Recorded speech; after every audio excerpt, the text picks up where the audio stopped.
Hello again, viewers, and welcome back to another Diecast review. As voted by you guys, today we're going to be taking a look at some M2 machines. And I've actually had these two pieces sitting in the workshop since I believe March of last year. Purchased them and just never got around to looking at them. However, that changes today. So let's go ahead and get these out of the boxes and see what they have to offer. Like I always do, we'll take a quick look at the boxes, and the first one up is this 1988 GMC Sierra 1500. And I was quite curious when I saw this because, as far as I'm aware, M2 Machines has not done any replicas newer than the 1970s. And this here is very close to the 90s, obviously. But you can see how the box looks. I don't really need to point a lot of things out, but I will say that it does say 9,000 pieces and 750 chase worldwide. Going around to the back of the box, really not much to say. And going on to the bottom, there's some information here. If you want to read any of that, you can pause the video. And getting on to the 1976 Ford Bronco, this is apparently 9,600 pieces worldwide. Really like the way this one looks. Quite excited to get it out of the box. Going around to the back, you can see what we have here. Now that I think about it, 76, that would have been America's bicentennial. So maybe there's something in regards to that with this Bronco. Definitely seems so with the packaging. And the bottom of this box looks pretty much like what we had on the Sierra. But yeah, I think it's time to go ahead and get into these and take a look.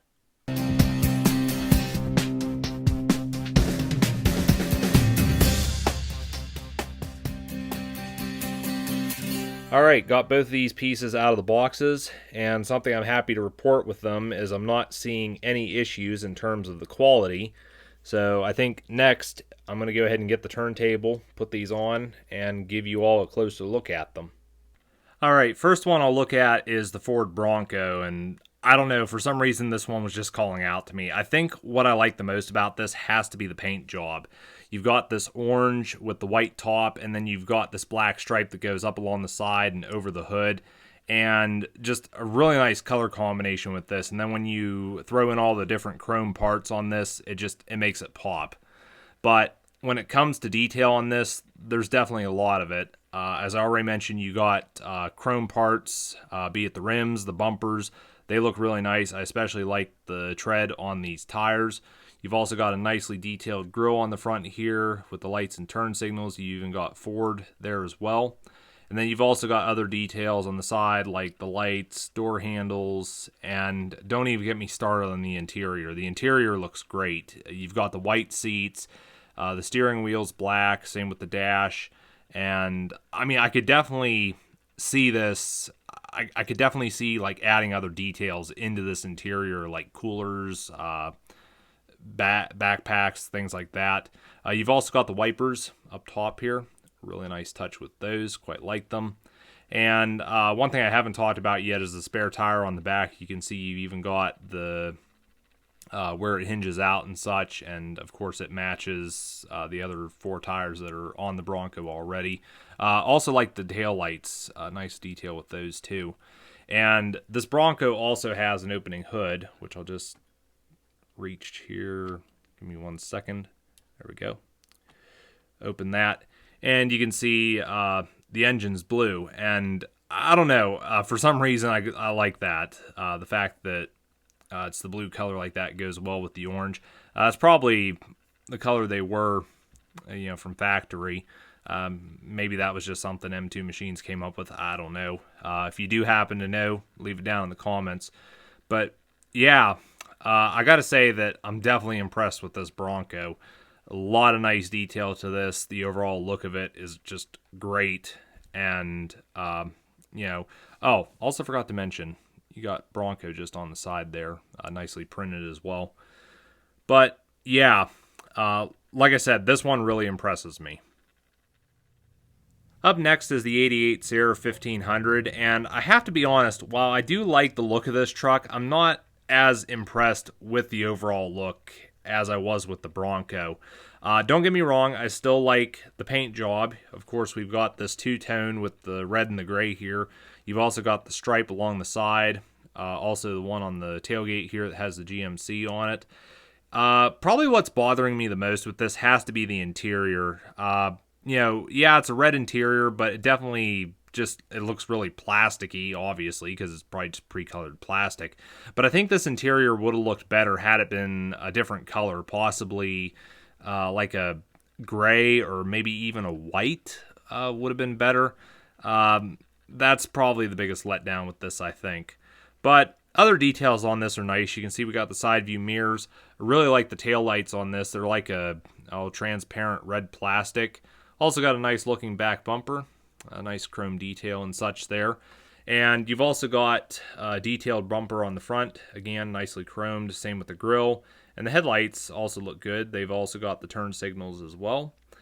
You've also got the chrome rims with the tires, and these I think look really nice. The only issue I have is the truck sits a little too low for my liking, but I don't know, that's probably just how it was. Not really too big of an issue in my opinion. But yeah, I mean, overall look at this is okay, but I think the interior is definitely the biggest letdown for me with this. Had that been a different color, I think it would have looked better, especially considering it kind of just blends into the truck too much, I guess. But yeah, in all, still a decent truck.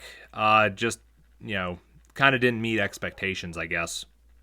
So if you watch my diecast reviews often, you'll know that I like doing comparisons, and my original plan was to compare this Bronco next to some others I have in my collection. However, after looking, I've found that this is the only Bronco I have at this time. That being said, though, I decided to do a comparison of the Bronco up next to its competition of the time, which the first one we have here is the Chevy Blazer, which I'm not exactly sure the year of this. If somebody knows, you can put it down in the comments. This was a custom I did, tore it apart, repainted it, put some parts on it. I think this started out as a Matchbox. But then also got the International Scout, and this is a 1979 Scout. Quite like the look of this. It's made by Johnny Lightning. And I've had a couple of these in my collection, but I think I'm down to two. I had one in my junkyard that I got rid of. But yeah, the Blazer and the Scout, they would have been the Broncos' competition at the time. And, I think all three of these definitely look great together. So to compare up next to the 88 Sierra 1500, the closest thing I could find was these 94 Sierra 3500s. And I don't have anything else in my collection that looks similar to this truck than these two. This first one, this was actually a childhood toy of mine that I still have to this day. You can see it's got a lot of play wear on it. Paint's heavily chipped. I'm even starting to see some oxidation with this lately, and all the chrome's rubbed off all the parts. This one here I got a few years back now, but it's in way better condition. For some reason I threw these ridiculous tow mirrors on it, but it's definitely the same body style. I'm thinking it was closer to 98. They changed the body style in these trucks, but I think it was only slightly. But yeah, and I mean, looking at this one here next to these two, like I said earlier, this one I think just sits a little too low. It needs a bit of a lift to it. And I think that is going to be it for this diecast review. I have to say that I really do like both of these, although if I had to pick, my favorite would definitely have to be the Bronco. Like I said, that color combination just really stands out to me. I think I paid, between $5 to $6 a piece for these. That's usually what these M2 machines, regular vehicles, run for. And I don't think it's bad value for money. Definitely a lot of good things to say about these, and definitely can recommend them to anyone that maybe wants to get their hands on these.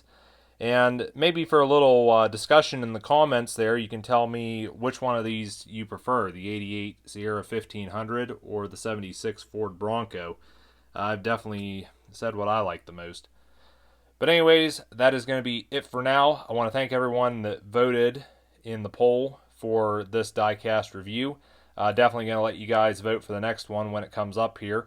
And lastly, I do want to apologize for getting this video out late. I know it was supposed to be out on Wednesday, and unfortunately, here we are. It's probably going to be closer to Friday now.